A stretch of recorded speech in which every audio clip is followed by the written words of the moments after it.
Hey everyone, and a very warm welcome. In today's explainer, we're going to dive deep into one of the most dramatic confrontations in the entire Quran. We're talking about a high-stakes showdown between a prophet, a king, and a team of, well, the world's best illusionists.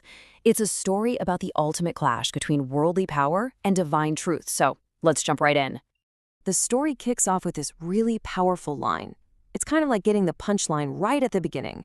You know, this isn't just being told as some ancient tale. The Quran is framing it as a history lesson with a very clear moral. Corruption has consequences. It really sets the stage for a conflict where the stakes could not be higher. So here we are in Act 1.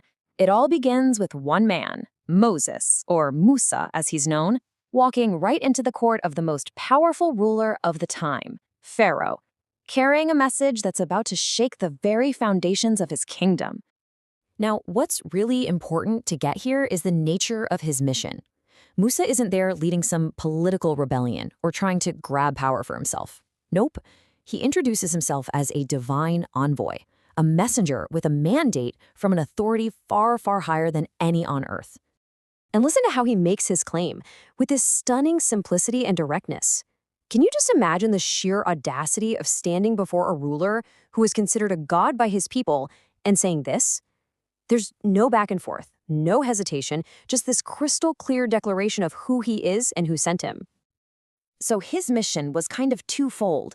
First, it was to speak the truth about the one true God. And second, it was a call for social justice, to liberate the oppressed children of Israel. It's this powerful message that weaves together faith with a demand for freedom. Okay, so how does Pharaoh react to all this? Well, faced with this totally radical claim, his response is basically a masterclass in power politics. Step 1, demand proof. Step 2, immediately try to discredit it. So Pharaoh throws down a challenge. And it sounds fair, doesn't it? Hey, you got a sign? Show me. But it's a classic tactic of those in power. He's demanding a spectacle, a performance that he can judge, and more importantly, control the whole narrative around. And Mūsā delivers, with two signs that are just unmistakable.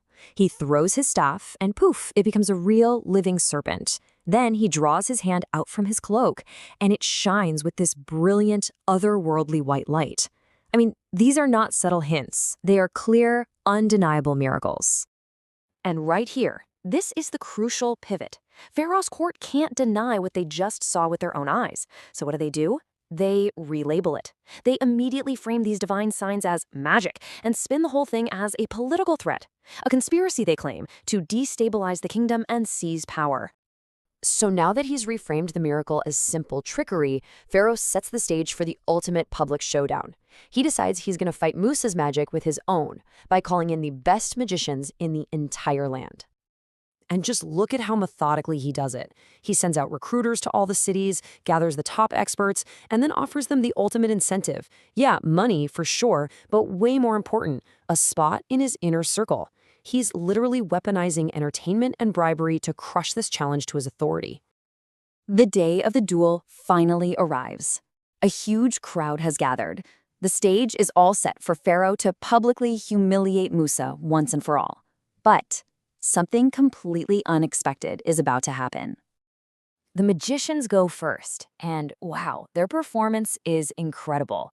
They throw down their ropes and staffs, and through this massive, powerful illusion, they make them look like slithering snakes. The Quran actually says they bewitched the eyes of the people, creating this feeling of both awe and terror. Right now, it looks like Pharaoh's plan is working perfectly. Then it's Mūsā's turn. He throws his staff, and it transforms into a real serpent that literally devours the magician's illusions. It doesn't just compete with their magic, it completely swallows it, exposing it for the falsehood it was. And this is the absolute turning point of the whole story. The experts in deception, the magicians themselves, are the very first people to recognize a reality that's beyond their craft. They knew what they just saw was not a trick.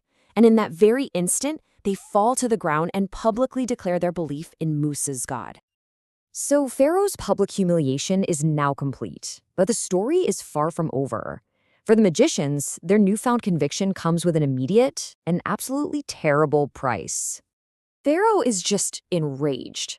His whole narrative has been shattered in front of everybody.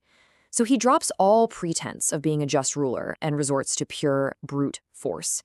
He accuses them of being part of the conspiracy and threatens them with the most horrific public execution you can imagine. When propaganda fails, terror is the tyrant's final tool.